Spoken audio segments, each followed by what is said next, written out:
యుద్ధం ప్రారంభమయ్యే ముందు గ్రద్దలు సమావేశం పెట్టుకున్నాయి. కావలసినంత విందు, ఎక్కడా ఎవ్వరూ భోజనాలకి డబ్బు కట్టక్కర్లేదు.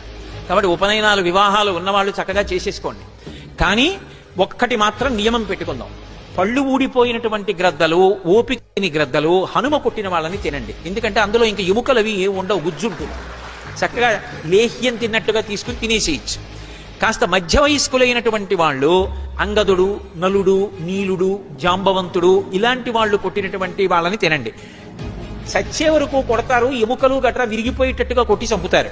కాబట్టి మధ్య వయస్కులకి పెద్ద ఇబ్బంది ఉండదు, తినచ్చు. అందుకని వాళ్ళు తినండి. ఇంకా యువకులైనటువంటి గ్రద్దలు ఉంటారు, వాళ్ళు మాత్రం బాగా యువకులైనటువంటి వాళ్ళు ఉన్నారు ఆ యుద్ధానికి రామచంద్రమూర్తితో వచ్చినటువంటి వానరాల్లో.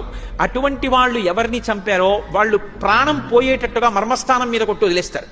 వాళ్ళని తినడానికి దంతపుష్టి ఉండాలి. యువకులైనటువంటి గ్రద్దలు తినండి. రాముడు చంపిన రాక్షసులు ఉంటారు, ఎవ్వరూ తినకండి. రాముడు చంపిన రాక్షసుల్ని సాయంకాలం పట్టుకొచ్చి అక్కడ పెట్టండి, అందరం కళ్ళకద్దుకు తిందాం, ప్రసాదం.